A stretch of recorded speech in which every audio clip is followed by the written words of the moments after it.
Guys, sometimes I look back in the catalog of motorcycling and I think of something like this Honda Hornet, and I don't think they really make them like they used to anymore. He's got such a nice inline 4-cylinder soundtrack, the cool classic looks. I mean, you can't really get a bike like this. They just don't make them like they used to. Ahem. Big, giant, Japanese inline 4 bike? Come on. Really? Got one right here. But this is a Kawasaki. That's a Honda. I mean, is there really, there's no comparison. Don't you hate Kawasaki's? Oh, God. I don't, why does everyone think I hate Kawasaki's? I love the ZH2. I love the ZX6. I think their bikes are awesome. They're so sweet. Damn, didn't you call the Ninja 400 a perfect toilet? Oh yeah. Alrighty folks, we had to do it to you, all you Kawasaki simps out there. We had to hit you with the back-to-back Kawi giveaways. This is our new intermediate bike giveaway, the Z900 RS. Now, we couldn't do a regular Z900 because those are just too ugly. Sorry, I gotta get my punches in when I can. We got this RS version, which is the neo-retro, classically styled version of the Z900 naked bike. This thing has a lot of great bones to it, and you can get entered to win it over on shop.yamanoob.co. Use the code UJM to get yourself 3x entries to win this bike for the next 72 hours. That's a limited time offer. You're not gonna wanna miss that. You can always get signed up over on yamanoob.co as well. Big shout out to Eurocycle for selling this bike to us. They're our preferred dealership as well. Make sure you hit that link down below to Eurocycle and check them out. They don't just sell awesome Aprilias and Ducatis and Triumphs and cool European bikes. They still got your of the people Kawasaki's, as you see over here. Now let's learn a little bit more about the specs and history of this motorcycle. All right folks, before we dive into the specs on this machine, I thought it would be relevant to bring in our vintage bike simp, Whitney,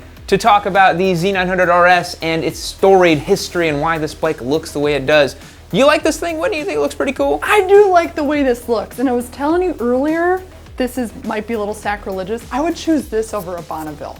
Wow. Ooh. Wow, we're really hitting them hard today. Kawasaki boys getting roasted, Triumph boys getting roasted. That's no fun. Why would you choose this over Bonneville? I love the way this looks, and I love the history of Kawasaki's Z1. It was setting records in 1972 around the Daytona racetrack, and it was a badass bike. Could you imagine riding the Z1 around Daytona? No.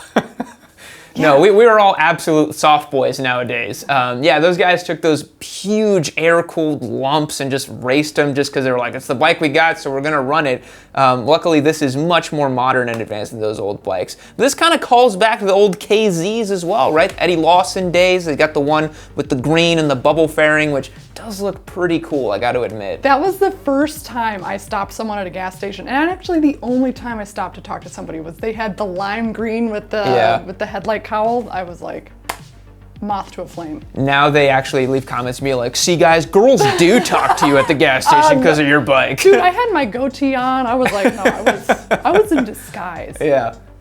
So the Z900 RS over here is actually a thinly veiled Z900 naked bike, as the name would imply. So we're working with a 948cc inline 4 doing about 100 horsepower and 68 foot-pounds of torque. It's got a very basic traction control system as well, 3 levels, and it's got this really cool twin headlight right here, not headlight rather, but twin clock setup right here, which really calls back to your old like Honda Hornets, Bandits. I mean, so many motorcycles have the twin clock setup. And I think it looks pretty cool. I don't know, something about these kind of vintage bikes, the black and the gold here, like it really tugs at your heartstrings. And this one's cool because it doesn't seem like it gives up a whole lot in the way of performance. Less is more. Yeah. I think them kind of keeping it simple makes me excited about it.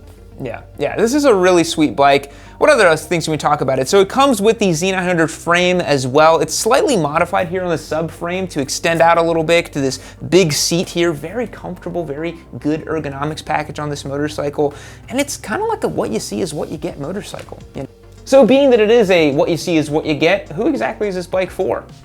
So the Z900 RS is a bit of a naked bike cosplaying as a neo-retro, so who exactly is this bike for? Whitney, who do you think would get this thing, other than you over a Bonneville, like we've learned? Yeah, I was about to say, it's for people like me. They want like the classic, awesome, raw aesthetic. Like they live on planet aesthetic, right? Yes, 100%. But guess what?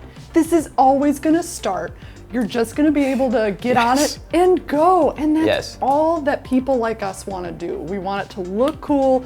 We want to kind of revive the ghost of the original, you know, core concept that built this bike. And we want it to be reliable and liquid cooled. Yeah, everything's easier And about fuel it. injected. So I think you're projecting a little bit because you owned a vintage bike. Yeah, this is cool because like you said, you get all the flash of the old ones, reviving that old ghost, but it's just gonna start up and run every time, which is really, really nice. But I think this one's cool too because it's got a big old inline 4-cylinder engine. It's got some juice, you know? Like this is actually a pretty quick little motorcycle, about 100 horsepower. This is not, you know, some of the retro entrants into this category are just kind of slow and not super well handling. This, I think, is one of the best handling ones in the class. Yeah, I feel like you were, I mean, we're talking about Royal Enfield, right? It's Yeah, like, we were talking. come on, you can hop on the highway with this and just Yeah. go. And it's got a ton of horsepower. It's got enough torque to just fucking blast you around, so. Yeah, that's for sure. And it's sexy. This motorcycle too, I think, over some of those other Royal Enfields and other stuff, like it's a very crowded marketplace in the neo-retro category, and I think the Kawasaki has a lot of history to draw upon, a lot of old stuff they can put into it, like we said, the Eddie Lawson version of this, the old green one with the cowl is really, really cool. So I think this motorcycle is for someone who wants that neo-retro aesthetic and obviously does not want all the crap associated with it, and it's kind of like the best time to be alive for that sort of thing. There are so many options in that category. My brain is actually spinning trying to remember all of them. I waited years for like just manufacturers to start reviving the old school aesthetic because there's a lot of us out there who want a sexy. There are dozens of us. There are dozens of us. Dozens of us. And we will talk to you at the gas station about your old bike, but it's like, finally, we got to see the birth of it, and now we're riding the wave, and I'm here for it. Yeah. So guys, this is their new Z900 RS giveaway motorcycle. Make sure you hit the link over on shop.yamadoo.code. Use the code UJM. Get yourself 3x entries for the next 72 hours. Thanks again to Eurocycle for selling us this motorcycle. They're our preferred dealer partner. Click that link down below to check them out as well. And we're gonna make a ton of videos with this thing. Whitney, what's one video you wanna make with it? I think comparing this to Josh's GS would be pretty cool. Ooh, that would be fun. We could see which one has better brakes. Yes, it's this one. This one has better brakes. Even though the fluid on this is currently looking like caramel and we need to bleed it, but it's still better. It's still better. This plus the Hornet would be a lot of fun. The Hornet would be great. The Hornet's gonna be interesting because I think we'll walk away being like, oh, it's the same damn thing, you know? Like the bars on this are a little wider, but it's pretty much the same motorcycle, you know? It's not that different because Japan's been making these like big 4-cylinder bikes, standard ergos for like forever, you know? We are in a murky place, but I won't go down that rabbit hole. That's true. Anything else you want to see compared against you? Maybe a Bonneville? Ooh, a Bonneville. Never ridden a Bonneville, and here I am talking. What? Really? I'm talking smack about Bonnevilles. Yeah. I'm sorry. We have the Thruxton RS right in there. It's the fake carburetors that just like makes me angry, and then I walk you don't away. like these fins either, I don't right? like those fins. Those should be banned. They're not cooling anything. Yeah. Well, I do think the Bonneville has a little bit stealthier radiator than this one. This one's very clearly like big radiator, big Japanese 4-cylinder bike.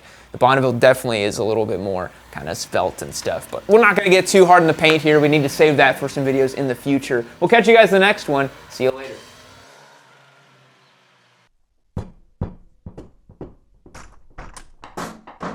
Keep watching in